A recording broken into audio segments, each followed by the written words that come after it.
Rain hammered the alley behind St. Jude's Academy, turning blood to pink rivers on the asphalt. Hyun-jung Park, the man who once made Seoul's underworld bow, knelt in the filth, his designer suit torn, his shoulder weeping crimson. 24 hours ago, he commanded the Seven-Star Clan. Now, he was prey.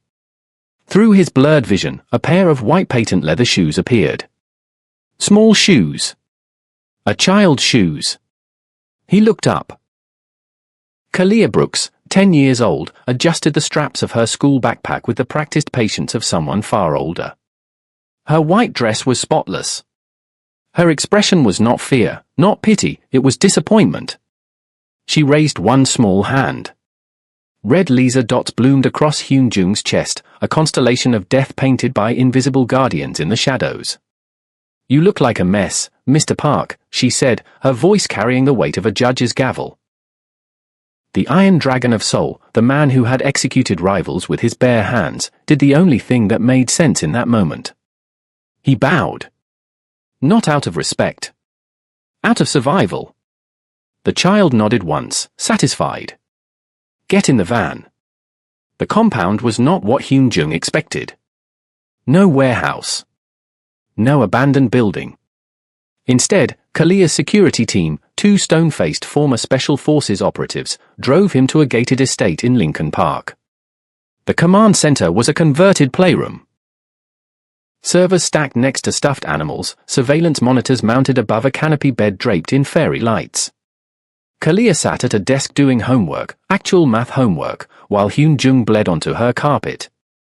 "Sit," she said without looking up, pointing to a leather chair. A medical kit slid across the floor via robotic vacuum. "Pat yourself. We have 17 minutes before my tutor arrives." Hyun-jung stared. This wasn't an interrogation. It was an appointment. "You came for the oracle," Kalia continued, finally meeting his eyes. "My father. He died 3 months ago. Heart attack. I inherited his network." She gestured to the screens, live feeds of ports, banks, private airstrips across 3 continents. Every secret. Every transaction. Every dirty deal your people ever made. Hyun-jung's jaw tightened. "You're a child. And you're a refugee." She pulled up a file on the largest monitor, his file. Photos of the coup. Jae-sun's smirking face. The execution orders with Hyun-jung's name at the top. "My father kept contingency plans for situations like yours. He predicted you'd come. He also predicted you'd be useful." Useful. Kalia stood, walking to the window overlooking the manicured lawn. For a moment, she looked impossibly small, a girl playing dress-up in a world of monsters. Then she turned, and her eyes were ancient. "Jae-sun stole your empire using my father's stolen codes. He's hunting me because I'm the only one who can lock him out. You want revenge? I want to survive." She extended a hand, formal as a contract signing. "You'll be my enforcer.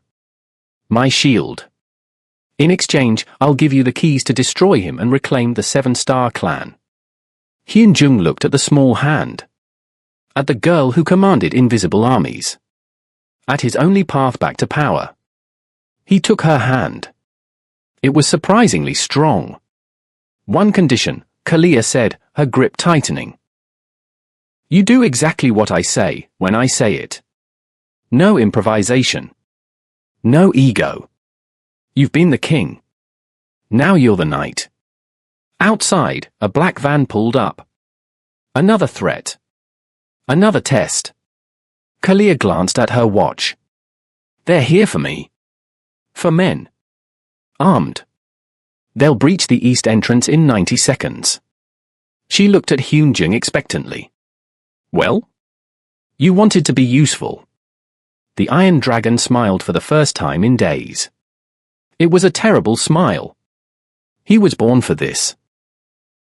24 hours earlier, the Seven-Star Clan's headquarters in Gangnam burned. Hyun-jung had walked into his own war room to find Jae-sun sitting in his chair, flanked by 12 of Hyun-jung's most trusted captains.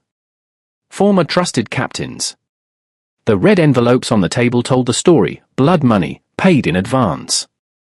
Hyung, Jae-sun said, using the honorific like a slur. You've grown soft. Predictable.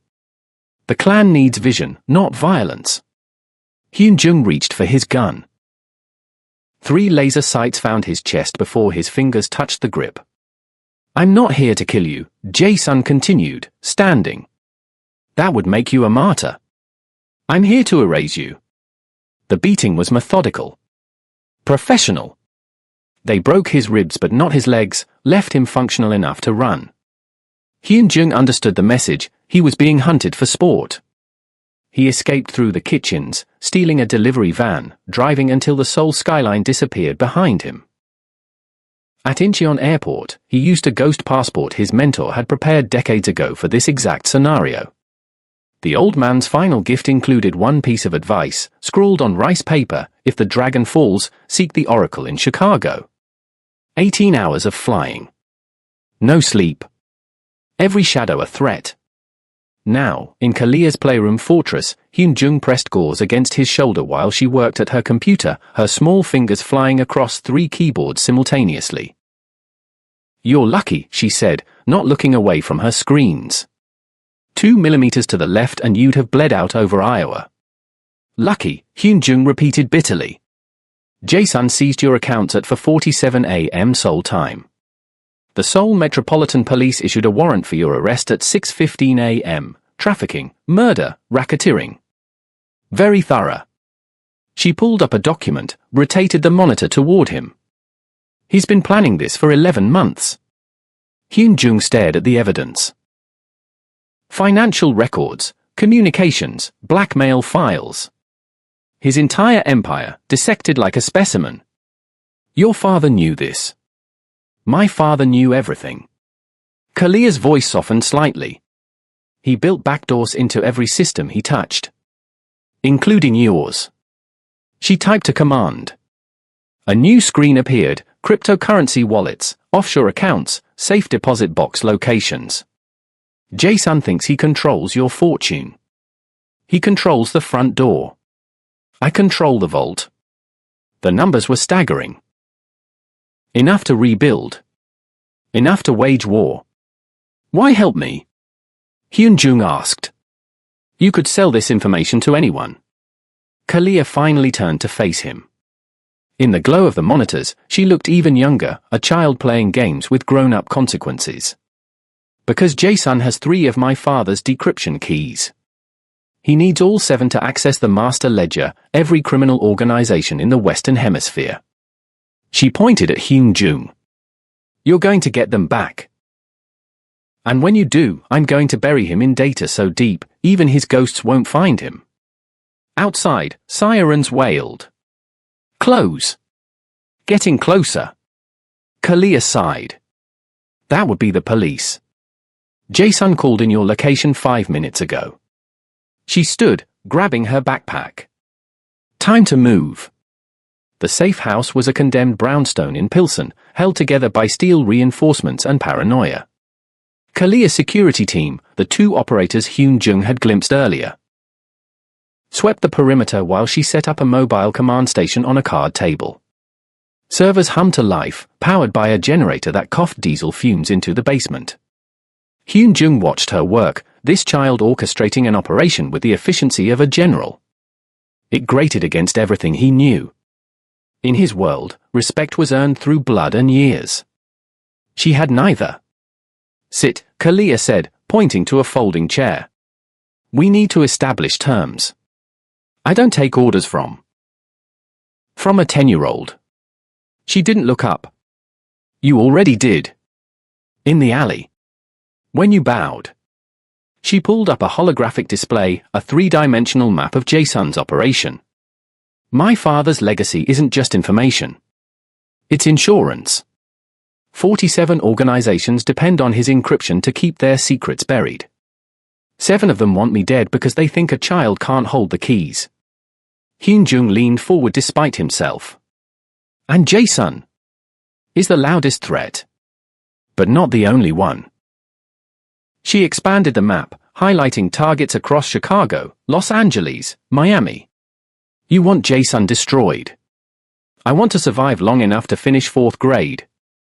We help each other. I work alone. You worked alone. Past tense. Kalia finally met his eyes. Now you work for me. You'll eliminate threats to my father's network. In return, I'll feed you everything you need to dismantle Jae-sun piece by piece. Hyun-jung's jaw clenched. 20 years building an empire, and now he was being recruited by someone who still lost baby teeth. Before he could respond, Kalia's expression shifted. She pressed a finger to her ear, a hidden earpiece. 3 vehicles. Approaching from the west. Thermal signatures show 8 hostiles. One of the security operators burst through the door. We need to evacuate. The window exploded inward. Hyun-jung moved on instinct, tackling Kalia behind an overturned desk as bullets shredded the air where she'd been standing. The 2 operators returned fire, buying seconds. Earpiece, Kalia hissed, shoving a small device into Hyun-jung's hand. Put it in. Now. He did. Her voice filled his head, impossibly calm. 2 on the stairs. One has a shotgun. His right hand, he'll favor the left side of the doorway. Hyun-jung grabbed a fallen operator's pistol, moved to the door, and fired twice before the attacker cleared the threshold. The man dropped. Rooftop access. 3 more coming through the skylight in 15 seconds. Hyun-jung looked up just as shadows crossed the cracked glass. He fired upward, tracking Kalia's count. 1 body crashed through. Then another. Back exit. Clear for 30 seconds. Move. They ran. Kalia's small hand gripped his jacket as he half-carried her through the debris. Behind them, the brownstone erupted in flames, thermite charges the operators had triggered as a final deterrent. In the alley, a nondescript sedan waited, engine running. Kalia climbed into the back seat, breathing hard but controlled. She looked at Hyun-jung. Still think you work better alone. He said nothing. But he kept the earpiece in. The black SUV idled outside St. Jude's Academy at 7:42 a.m., precisely 18 minutes before first bell. Hyun-jung wore a suit that cost more than most teachers' monthly salaries and sunglasses that hid the bruises around his eyes. The other parents eyed him with a mixture of curiosity and suspicion. Divorced dad, they probably assumed. Private security, at worst. If they only knew. Kalia emerged from the back seat with her backpack and a pink lunchbox that concealed a panic button linked directly to Hyun-jung's phone. She paused at the entrance, watching other children greet each other with easy familiarity, inside jokes, playground alliances, the simple mathematics of friendship. She had none of it. I'll be here at 3:15, Hyun-jung said. 3:17, Kalia corrected. Dismissal is 3:15, but Mrs. Patterson always runs 2 minutes late on Thursdays. She walked toward the building without looking back. Hyun-jung spent the morning parked across the street, monitoring security feeds Kalia had spliced into the school's cameras. Kindergartners at recess. 7th graders sneaking phones during Spanish. Normal. Achingly normal. At 11:47, his phone buzzed. Not the panic button, a text. Bathroom. 2nd floor. Now. He was inside in 90 seconds, moving through hallways decorated with construction paper art. He found Kalia in the girls' bathroom, standing perfectly still while 3 older girls blocked the sinks. Thinks she's so smart, one was saying. Teacher's pet freak. Hyun-jung cleared his throat from the doorway. The girl spun around, faces draining of color at the sight of a 6'2" man in a school bathroom. They scattered like startled birds. Kalia didn't cry. She never cried. She just adjusted her backpack straps and walked past him. You didn't need to come, she said quietly. You texted. I was testing response time. But her voice wavered slightly. That afternoon, Hyun-jung returned at exactly 3:17. A woman in yoga pants and aggressive highlights approached his window, PTA royalty. He recognized the type from Seoul. Excuse me, are you Kalia's? She let the question dangle, fishing. Guardian, he said, the word tasting strange. Oh. Well, we're organizing a playdate mixer this Saturday. I wasn't sure if Kalia would be interested, since she's always so. The woman searched for a diplomatic word. Busy. Hyun-jung glanced at Kalia, who sat alone on the steps pretending to read, carefully positioned where she could see every entrance. She'll be there, he heard himself say. The woman blinked, surprised. Oh. Wonderful. I'll send the details. In the review mirror, Kalia met his eyes. For the first time since they'd met, she smiled. Small. Genuine. The smile of a child who'd been given something she'd stopped hoping for. Hyun-jung realized, with uncomfortable clarity, that he would kill anyone who tried to take that from her. The deal had changed. He just didn't know when. Kalia's bedroom command center glowed at 2:37 a.m. She sat cross-legged on her canopy bed, 3 laptops balanced around her, tracing money through offshore accounts like a bloodhound following a scent. Hyun-jung watched from the doorway, a mug of coffee cooling in his hand. He's funneling funds through a shell corporation in Grand Cayman, she said without looking up. But the physical backup, the black ledger, is here. Chicago. First National Bank, Vault 447. Why keep a physical copy? Insurance. Digital can be erased, manipulated. Physical evidence is leverage. She pulled up blueprints of the bank, a fortress of steel and stone in the loop. My father taught me that the most dangerous secrets need to exist in exactly one place. Jae-sun knows this. He's moved the ledger to a vault he controls remotely. Hyun-jung studied the schematics. Security was military grade. This isn't a smash and grab. No. It's surgery. Kalia zoomed in on the vault access system. We have a 4-minute window during the 3 a.m. security rotation. You'll need to bypass 3 checkpoints, crack a biometric lock, and extract the drive before backup systems engage. I'll be in your ear. Like always. She finally looked at him, and in the monitor's harsh light, the shadows under her eyes were pronounced. I mapped 17 different approaches. This is the only one with a survival rate above 60%. 60%. She discussed his death like a math problem. When did you sleep last? Hyun-jung asked. Kalia blinked, as if the question didn't compute. Sleep is inefficient. Jae-sun moves assets every 72 hours. If we don't act tomorrow night, the ledger disappears. Hyun-jung set down his coffee and sat on the edge of her bed, carefully avoiding the laptops.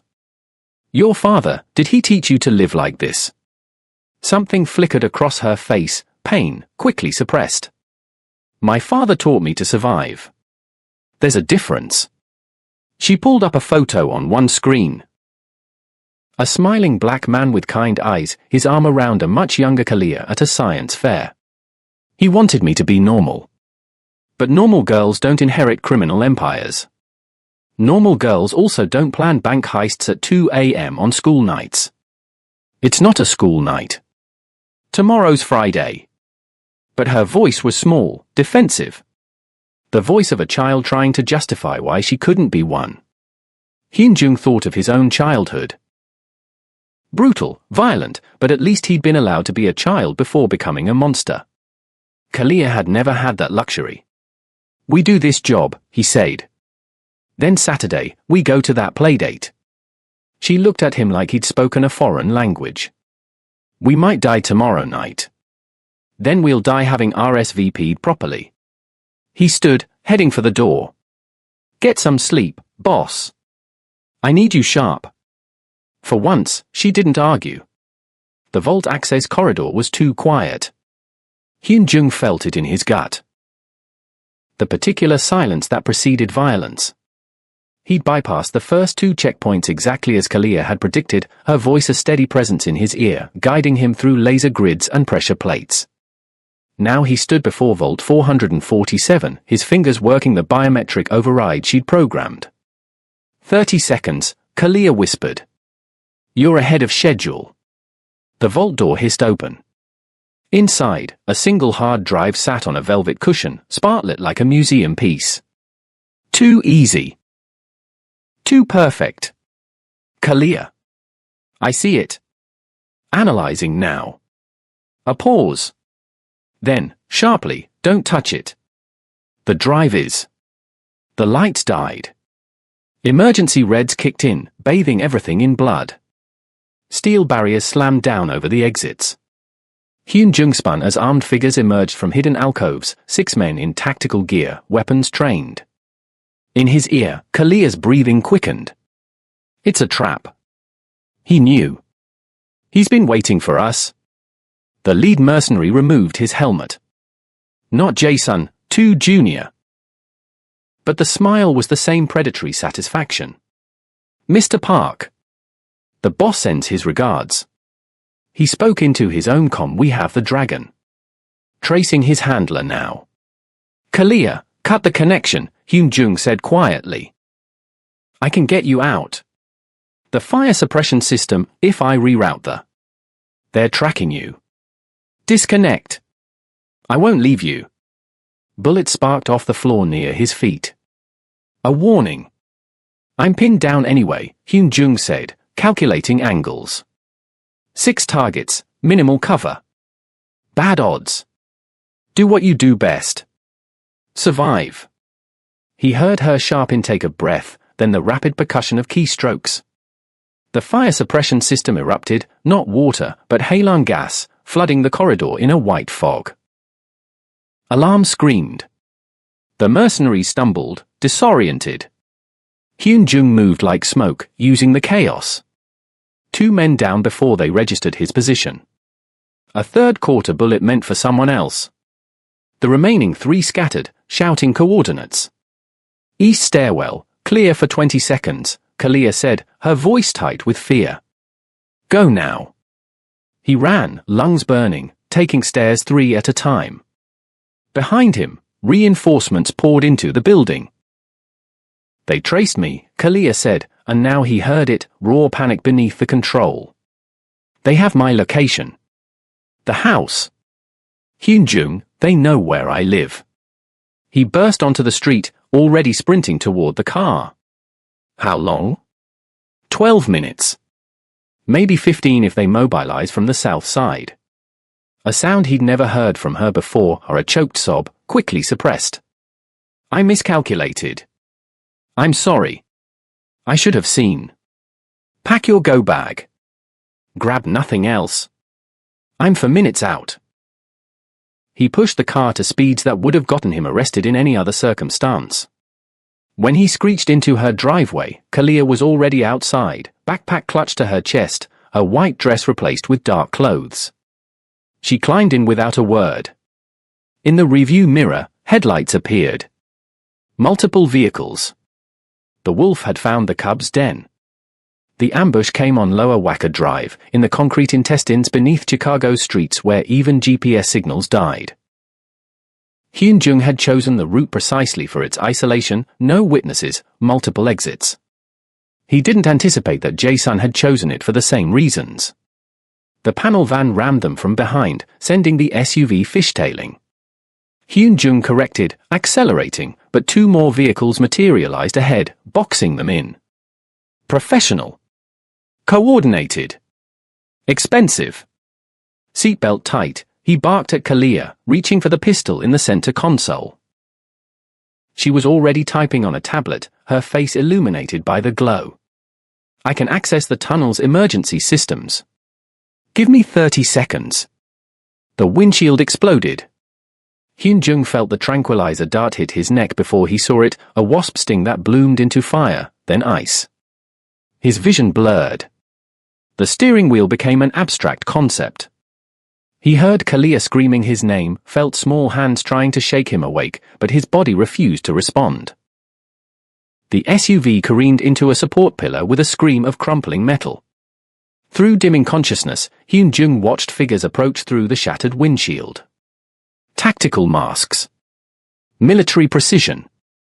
One of them reached past him, grabbed Kalia by her jacket. She fought, scratching, biting, feral with terror, but she weighed 70 pounds against trained soldiers. No, Hyun-jung tried to say. His tongue was lead. The last thing he heard was Kalia's voice, high and desperate. Hyun-jung, wake up!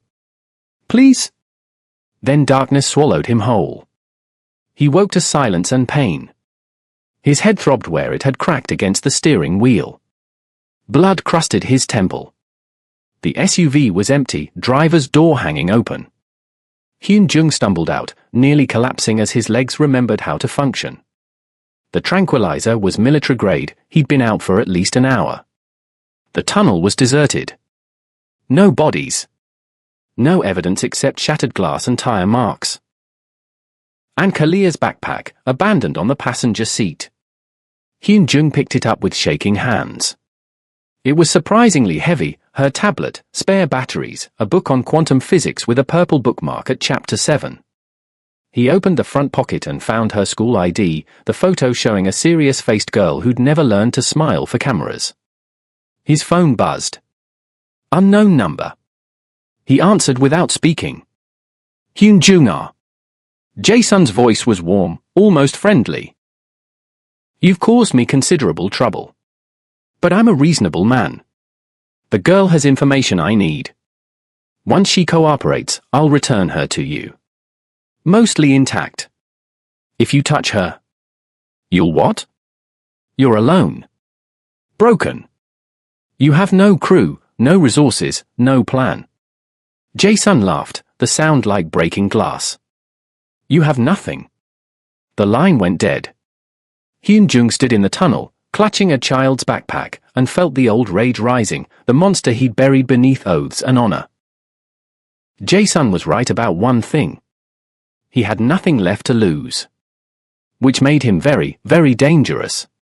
The Iron Dragon had rules once. Honor codes. Lines he wouldn't cross.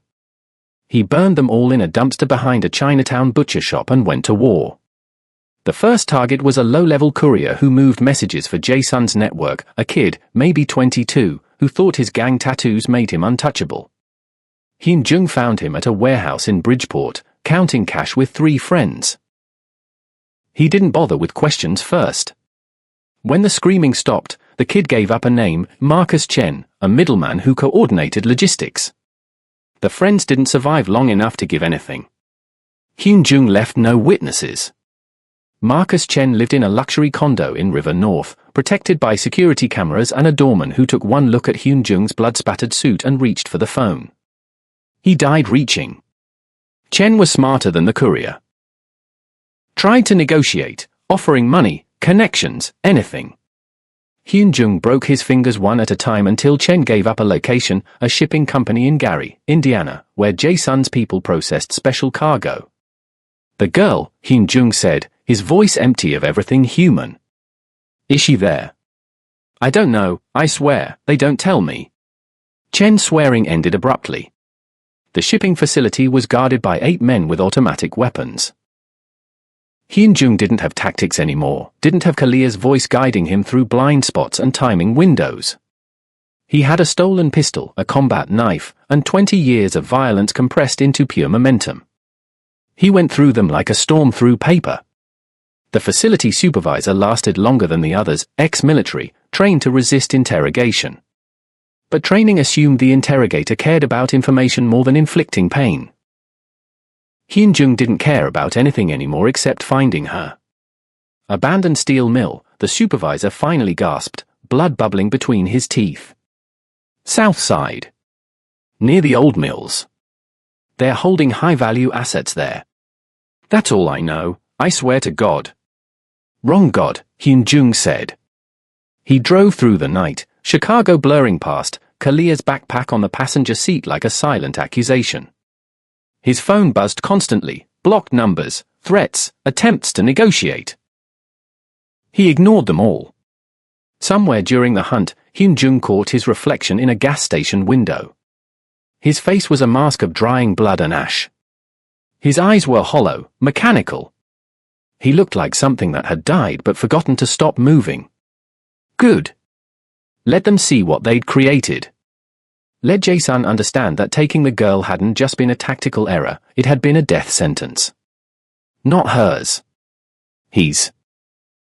The steel mill rose against the dawn sky like a rusted cathedral, and somewhere inside its bones, Kalia was waiting. Hyun-jung checked his weapons one final time and walked toward the gates. The dragon had come home.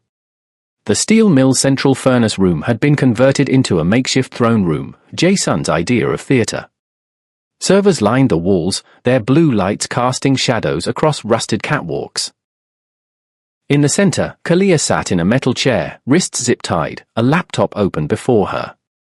She looked impossibly small beneath the vaulted ceiling. Jae-sun stood behind her, one hand resting on her shoulder like a patron at a piano recital. 7 encryption keys, he said softly. Your father's legacy. All I need is your cooperation. Kalia's face was bruised but defiant. My father left instructions for this scenario too. Oh? And what were they? Run. The eastern door exploded inward. Hyun-jung entered like a natural disaster. The first guard died before recognizing the threat. The second managed to raise his weapon before a knife found his throat. Jae-sun's men converged from the catwalks, muzzle flashes lighting the darkness like fireflies. It didn't matter. Hyun-jung moved through them with the efficiency of a machine built for a single purpose. No wasted motion. No hesitation. A guard fired from above. Hyun-jung used the body he was holding as a shield, then threw it into 2 more attackers, sending them over the railing. Another came from behind. Hyun-jung heard the footstep, pivoted, drove his elbow through the man's temple. 15 seconds. 7 bodies. Jae-sun grabbed Kalia, pressing a pistol to her head. Stop, or she dies. Hyun-jung froze, chest heaving, blood-slicked hands empty. There he is, Jae-sun said, almost tender. The famous Iron Dragon. You know what's funny? You taught me everything. Ruthlessness. Efficiency. How to cut out weakness. He pressed the gun harder against Kalia's temple. She whimpered, tears cutting tracks through the grime on her face. And she's your weakness now. Let her go. Your fight is with me. My fight is with obsolescence. You represent the old way, brutal, predictable. I represent evolution. Jae-sun gestured at the servers. Information is the only empire that matters now. And this child holds the keys to. Kalia's hidden smartwatch, a gift from her father, activated. A piercing frequency erupted from the servers, feedback screaming through every speaker in the facility. Jae-sun staggered, hands flying to his ears, the pistol clattering away. Hyun-jung crossed the distance in 3 strides. His first blow shattered Jae-sun's jaw. The second cracked ribs. By the third, Jae-sun was on his knees, exactly where Hyun-jung had been in that Seoul war room. Hyun-jung raised the fallen pistol, finger on the trigger. Hyun-jung. Kalia's voice was small, hoarse. Don't. Not in front of me. Please. He looked at her, this child who'd seen too much, carried too much, lost too much. Slowly, he lowered the gun. For her, he said to Jae-sun, you live. But if I ever see you again? He didn't finish. He didn't need to. Hyun-jung cut Kalia's restraints, and she collapsed into his arms, finally allowing herself to be 10 years old. The 7-star clan's emergency council convened in a neutral restaurant in Seoul, transmitted via encrypted video to a Chicago penthouse. Hyun-jung sat at the head of the conference table, Kalia beside him in her school uniform, homework spread before her like battle plans. The captains who'd betrayed him were conspicuously absent. The ones who remained, his true loyalists, had spent 3 weeks cleaning house under Kalia's digital guidance. She provided everything. Bank records, communications, locations. Jae-sun's entire network, dismantled with surgical precision. The traitor has fled to Manila, reported Captain Moon, his face grave on the monitor. Do you want him eliminated? Hyun-jung glanced at Kalia. She was solving a long division problem, seemingly disinterested, but he saw her pause fractionally, listening, calculating. Exiled, Hyun-jung said. Stripped of assets and protection. Let the streets have him. Moon bowed. And you'll return to Seoul, Hyun-jung-nim. Hyun-jung looked around the penthouse, 3 bedrooms, bulletproof windows, direct sight line to St. Jude's Academy across the street. He'd purchased the entire building under a shell corporation. The lower floors housed his personal security team. The top floor was Kalia's expanded command center, complete with a study area that actually looked like a child's room, posters of space exploration, a telescope, books that weren't about cryptography. I'm delegating operations, he said. I have responsibilities here. The captains exchanged glances but didn't question. The Iron Dragon had returned from exile with his empire intact and a mysterious child advisor who'd orchestrated the entire resurrection. In the underworld, such things became legend quickly. After the call ended, Kalia closed her math workbook. You don't have to stay. I can manage alone now. I know you can. Hyun-jung stood, checking his watch. But it's 3:15. I promised you a ride. The black SUV idled in the pickup lane, drawing its usual curious stares. Hyun-jung leaned against the hood, watching children pour from the building in chaotic streams, normal children with normal problems, arguing about soccer games and birthday parties. Kalia emerged with 2 other girls, all 3 carrying poster boards for a science project. She was laughing, actually laughing, at something one of them said. When she spotted Hyun-jung, she waved goodbye to her friends and walked over. Mr. Park, she said formally, though her eye sparkled with private amusement. Miss Brooks, he replied, opening the rear door. She paused before getting in, studying him with that too-old expression she wore when analyzing complex problems. You know you don't have to keep doing this. The debt is paid. You have your empire back. Hyun-jung thought about the monster he'd been, the dragon who ruled through fear. Then he thought about a small hand gripping his in a tunnel, trusting him when trust should have been impossible. He bowed, not the desperate submission of that first night, but something deeper. A choice freely made. With respect, boss, he said quietly, I'm exactly where I'm supposed to be. Kalia smiled, genuine and bright, and climbed into the SUV. As they drove away from the school, past PTA moms and crossing guards and all the mundane machinery of childhood, Hyun-jung caught her reflection in the rearview mirror. She was already back on her tablet, managing empires between spelling tests. The Oracle and her dragon. Partners.